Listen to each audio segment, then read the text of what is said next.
Merry Christmas! We are about to welcome a McLaren P1 here at the Shmuseum for the first time. But I have a little confession to make about something that I kinda got wrong. 9 months ago, we hosted the P1 from my friend Richard at Challenge the Road over at Petrol Hedonism Underground. And today, can you believe it? This insane car is being delivered right here at my garage. However, I told you that my 675 LT Spider and Richard's P1 have been together before, but that's not strictly true, despite appearances. And as somebody who loves to uncover the true stories of these cars, this is quite the unexpected surprise. Hi guys, I'm Shmee. Hello and welcome back to the channel. Today, it's P1 delivery day here at the Shmuseum. Over the years of the channel, I've had a few McLarens, it's safe to say. From my first, which was the MP412C that I collected under the rotunda at the McLaren Technology Centre, having bought it from McLaren Manchester, originally in black, and then wrapped it in the famous now Shmee Blue. But I then upgraded that car to a Mantis Green 650S Spider that I unwrapped as a Christmas present. That was followed on a year later with the legendary, I think we can say, 675 LT Coupe, the cerulean blue that I then went on to have again with the Senna later on. The 675 LT was quickly replaced by the 675 LT Spider, another one of the 500 in the exclusive MSO Orion purple paintwork that we literally made ourselves. We formulated the shade of purple, we added the blue metallic fleck to match with the cerulean blue, with the knowledge at the time that P15 was coming in the future. That would be the second member of McLaren's Ultimate Series family after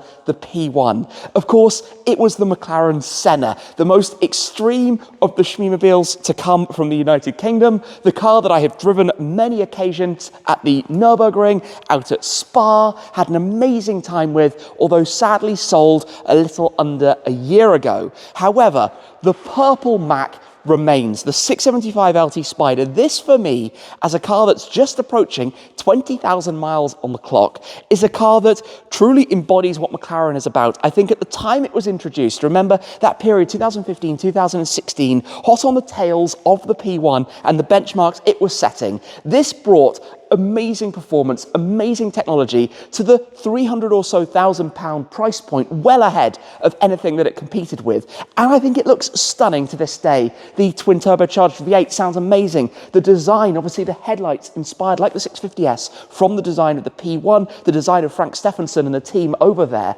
But this is a car I have truly loved since. And I think a big part of that is to do with the P1 story. It's a story that has been a landmark when it comes to super and hypercars. To think that McLaren Automotive were only 2 years old when they introduced this. I was there 12 years ago at the Paris Motor Show in 2012 when the McLaren P1, with its space-age futuristic looks, was presented to the world, and we were all wowed by what this brand new company could do. Not long after, I was out filming with a friend with a Ferrari 458, and we stumbled into a prototype that we chased in its camouflage livery. The next year, the Geneva Motor Show meant the introduction of the production spec, 1/3 member of the Holy Trinity, the McLaren P1 in volcano yellow, and the colour is relevant to where we're heading with my story later. Not long after, again, the cars were delivered, spotting them out on the streets in London, for example, before I found myself into the passenger seat for the first time of one of the first customer cars to experience what this hybrid hypercar was about. My next ride, however, was out at Yas Marina with the flamethrower. What an experience that was to understand what this thing was capable of. I managed to hop on board a number of others in the years ahead before I finally got the opportunity in Germany to drive the McLaren P1 for the first time. And what a moment that was for somebody with a McLaren in my garage who loved the brand. It was mega. I then went to join McLaren for a 5-year celebration of the P1 up in Scotland to drive it on some mega roads. And each time it has blown my mind. I then joined my friend Manny Koshbin out in California, driving his satin black full carbon bodied, it's kind of a really dark tint carbon car out there. Then 3 years ago, joined my friend Supercar Steven to drive his silver one. And of course, you all know the stories with Freddie Tavares rebuilding the flood-damaged P1 that he's doing out in Florida after the car became victim to a hurricane. Now, more recently, we've had the launch of McLaren's W1, the successor. There have been a number of different Ultimate Series cars in the meantime. After P1 was Senna, then Speedtail, then Elva. Now the next chapter of the One legacy begins. F1, the original McLaren, kind of different company to the company from the 12C and P1 onwards. F1, P1, W1. But to many, the P1 is a halo car. It is a stunning machine, and in a moment, there's going to be one arriving right here. You no doubt remember the last time that Richard came here because he brought and we unloaded his Lamborghini Murcielago SV. It is one of my favorite Lambos of all time. In fact, one had featured in my first ever YouTube video almost 15 years ago. We chatted about that. It stayed here for a short while until it went for a service and has gone back to base. But he had also come down with the CTR Vantage, challenged the road, his project to turn the base Vantage, which can be picked up at very reasonable prices these days, into something even better with a host of modifications that we went through. But unfortunately, on the way this time, there's been a little bit of a problem. I just got sent a message. They've got a puncture on the way. So that's going to postpone things a little bit. In the meantime, however, over here, Shmoo the Cow, the Shmuseum edition, is playing with his Hot Wheels P1 in very much Shmoo blue. Anyway, Shmoo the Cow is of course available in the Shmoo 150 eBay shop. Grab one right now if you would like to. And hopefully, it's not going to be long until we get to see a P1 right here. I'm not going to lie, I'm quite excited about that. P1s are, in many ways, one of the dream cars, and there's about to be one in my garage. And bang on cue, the trailer arrives, puncture resolved, and in a moment we're going to get these doors opened up and take a look inside. We're about to open this. Richard, welcome back. Thank you, Tim. It's good to be back. You too. It's probably a little bit fuller than it was last time. Actually, the last time you came here, we hadn't even completely finished all the build and everything. No, you hadn't actually, had you? It'd be good to have another walk round and see. You've probably got some different cars here as well. Always. Since last time. But I'm quite excited about what you've brought down here. Yeah. We'll get this opened up in just a moment. Ooh, doors ready to swing open. Now that's special. I've got a lot of questions for you about this car. It's very, very pretty. And I've brought a few bits with the car as well to show you, haven't I? Some quite unique things to take a look at. Yeah, I'm looking forward to showing you that. This is absolutely glorious. I mean, as we're going to see it outside in a moment, but the sparkle in the body panels, the colour, And you know this from before, don't you? There's actually quite a lot to talk about with your car and with the bodywork on your car, but my goodness, I'm excited to pull this out. You promised you'd bring it by. Thank you for doing so. Yeah, I can't wait to see it in here. Oh, pretty. Very pretty.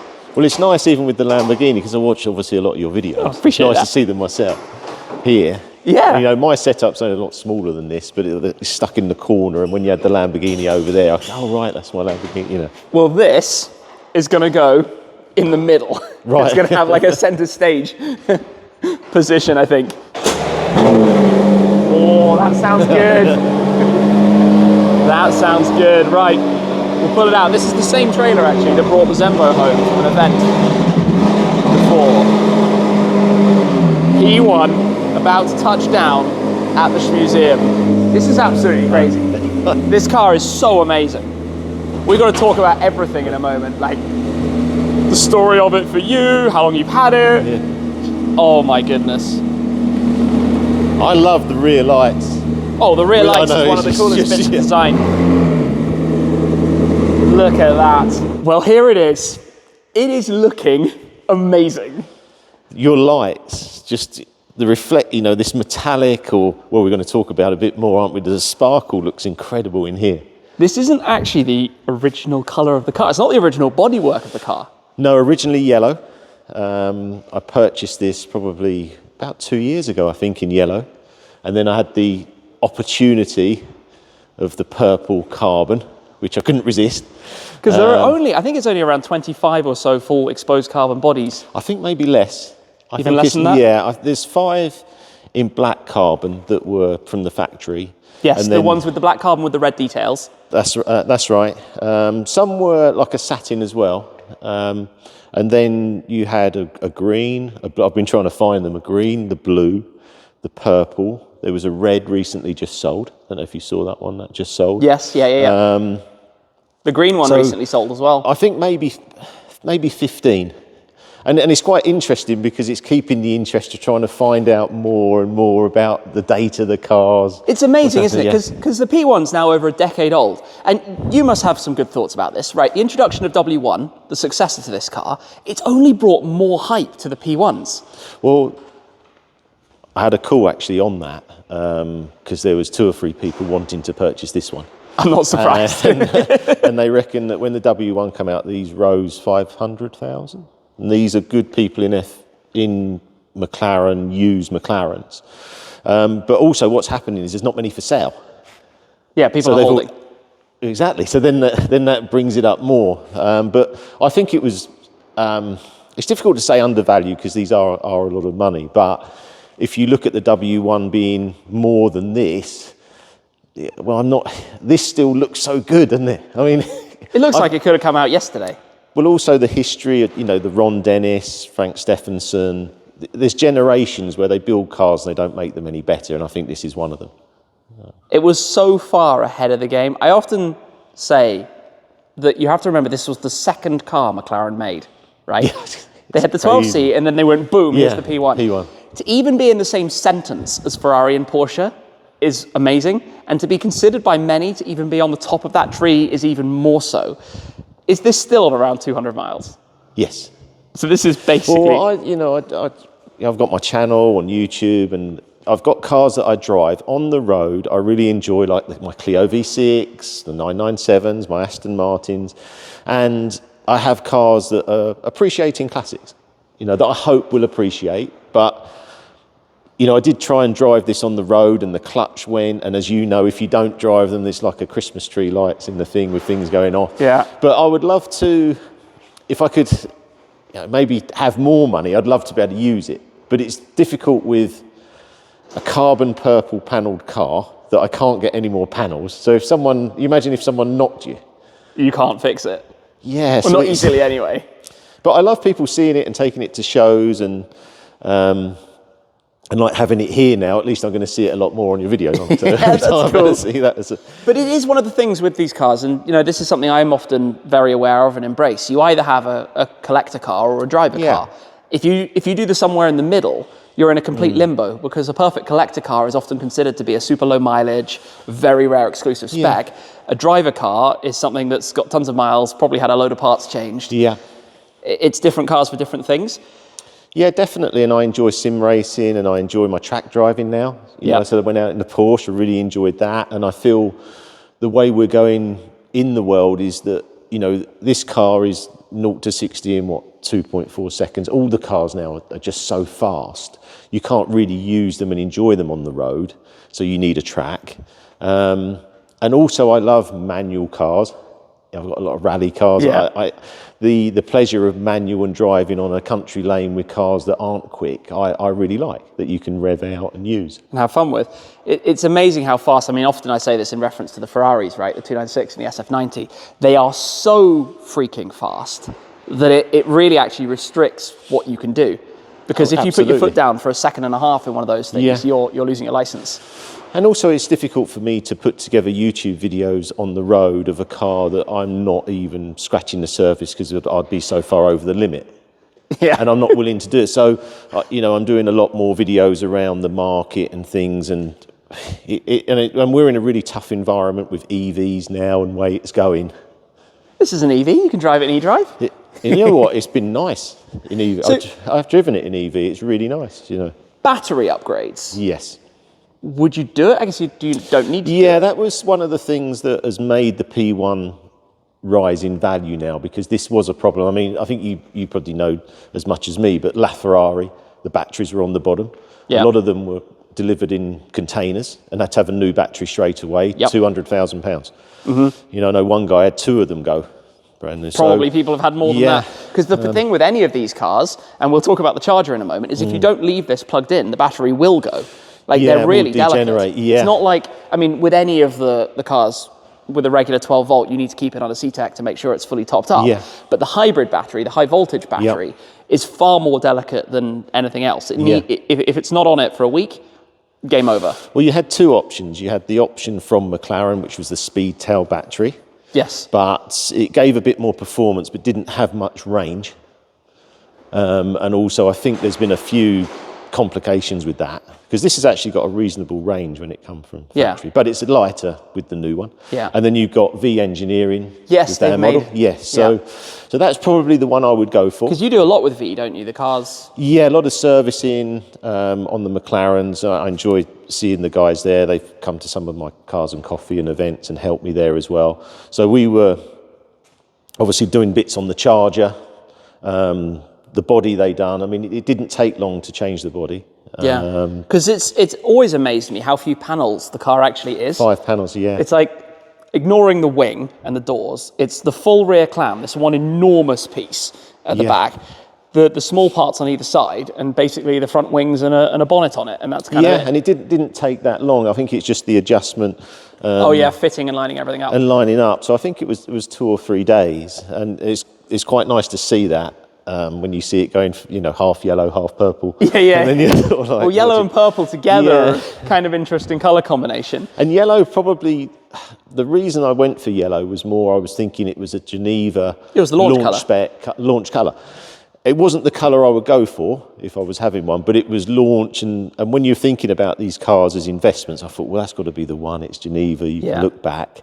But yeah, now to have... I mean, I love purple cars. LT and this together, the Zenbo. I had the purple STO, the purple GT3.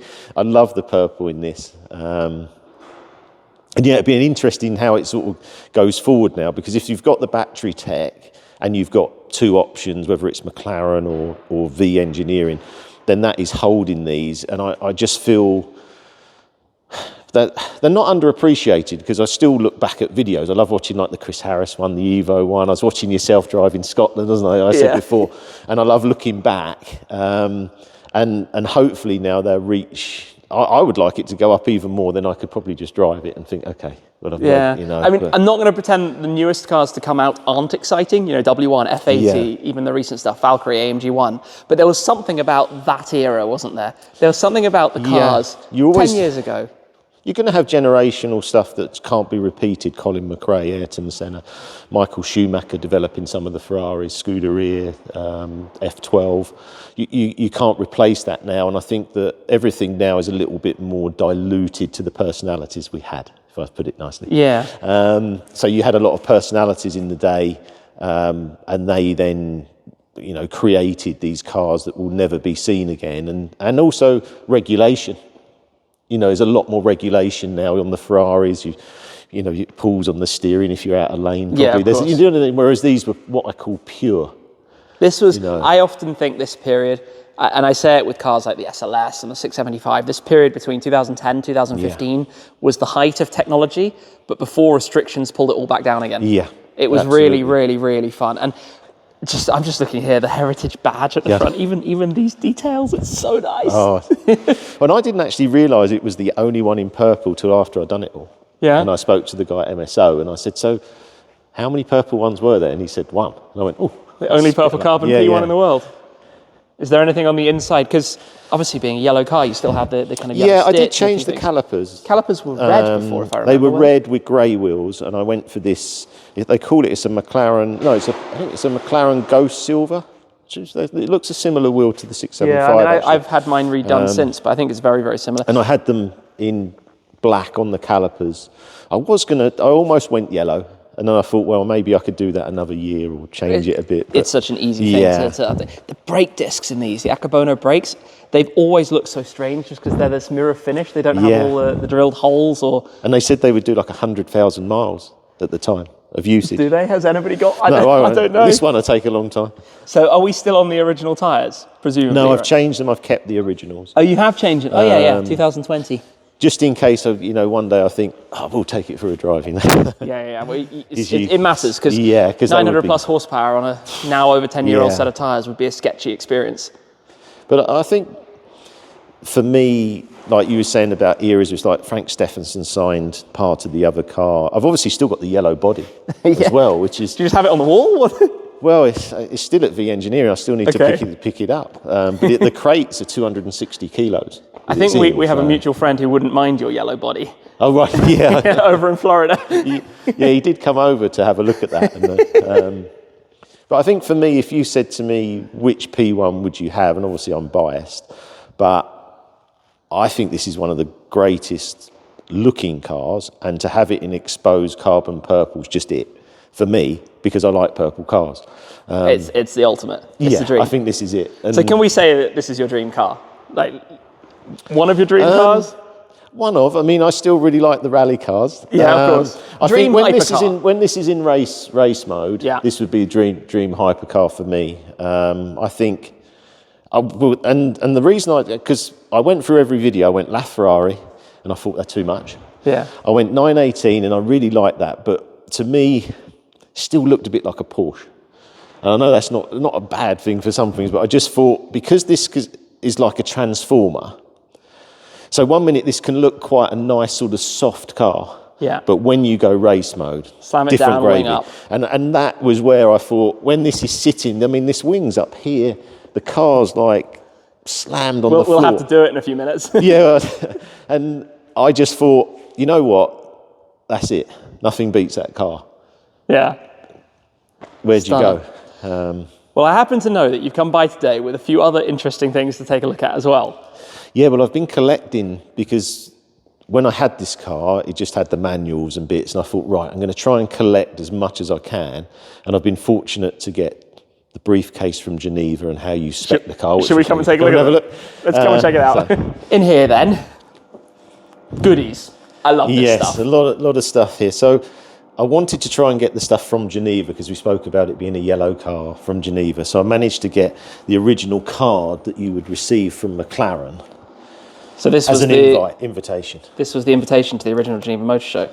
Oh, that's cool, isn't it? So they sent this carbon fibre, every car we've ever built, every race we've ever won.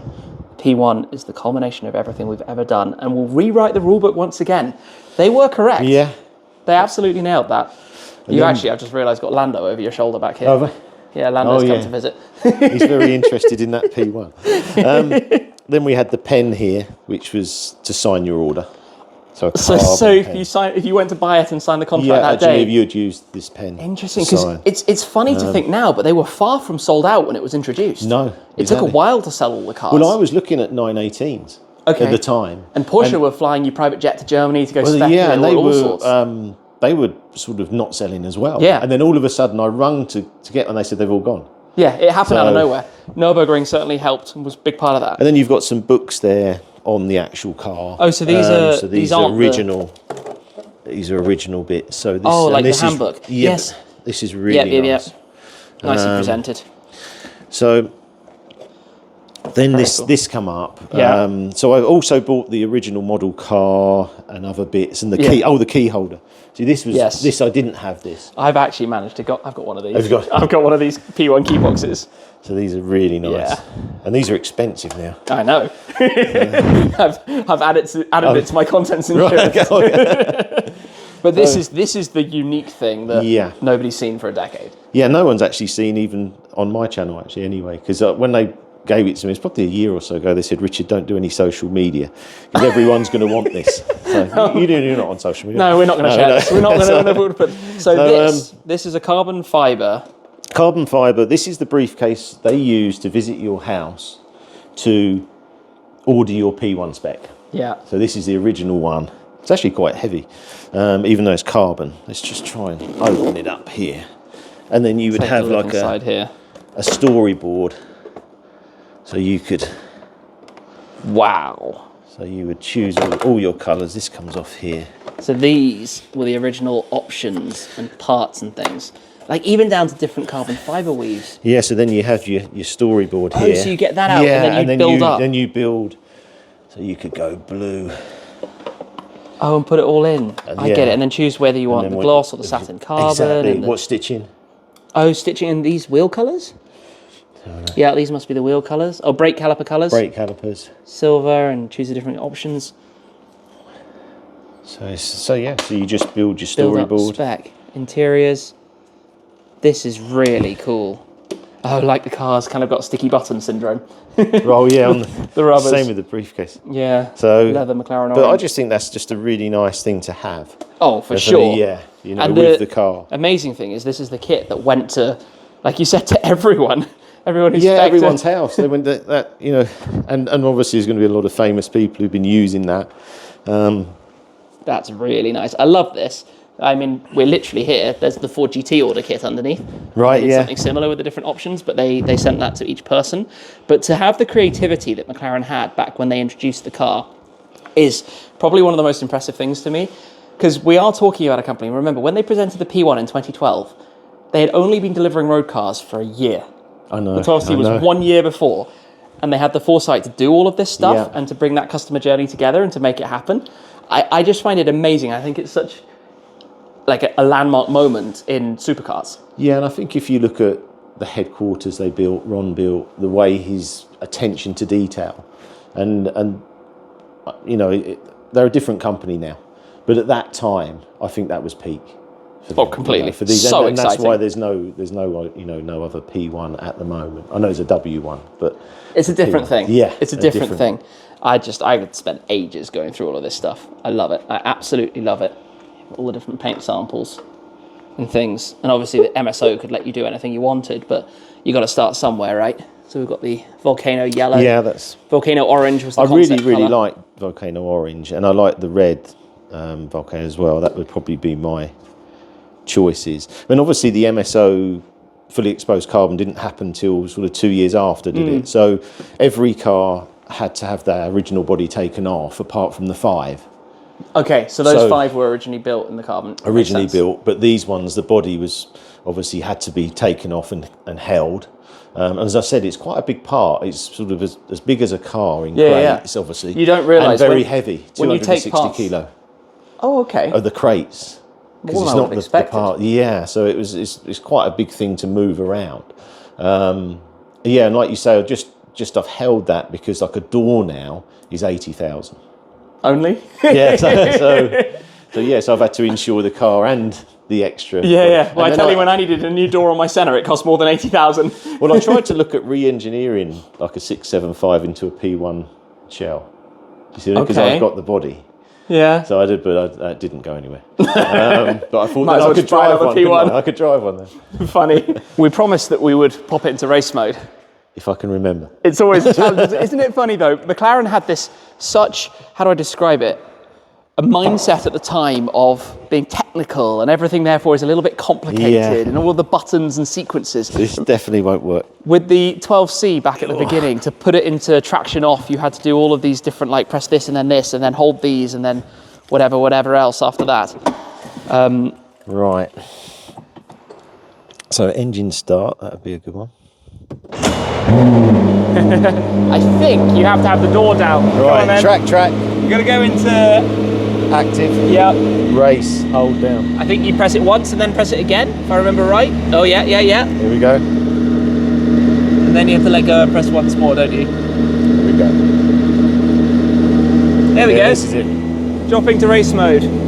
So it lowers the suspension, the wing shoots up out the back. Gives you a guide on the screen, doesn't it? Yeah, What it's 300 doing. mil. This has got V Mode 2 on it.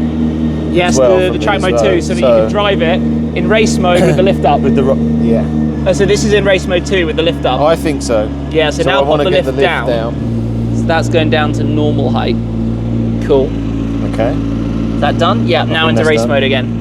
So track, And then race, press and hold. and it should ping up in a moment. Yeah, and then press and hold Release. again. Yeah, that's better. Yeah, here we go. Into race mode we go. Proper race mode, full race mode. Wing up. Suspension lowering. Slamming right down. Yeah, we're sinking now. Nice. Round the front, gotta say, there's not much that looks as good as that. It is mad. So cool. It's just that's- Slammed. Yeah, but it's just the way it goes. Like, The tyres, like, oh, it's crazy. And that was a factory delivered like setup. Yeah. That's the crazy thing. I love it. What a car. You have a beautiful, beautiful machine right there, sir. Congratulations. Love it. We're going to do some shuffling here. So I've got the Gallardo key and the Purosangue key, because what's going to happen is that firstly, I just want to tidy them up. Eventually, I've got a plan for which of my cars are going to go where, and this will move to the other side, and something new is going to go there. Anyway, the Purosangue I'm going to pull out because we've got something coming up with that, and I want the P1 to go here. So it's going to be new car, P1, Ford GT when it's back soon, SF90, of course, SF90XX to arrive, and Zenvo. So this is the flagship museum side. But step one, Gallardo start, shuffle, Purosangue start, shuffle, P1 start, park here. Let's go.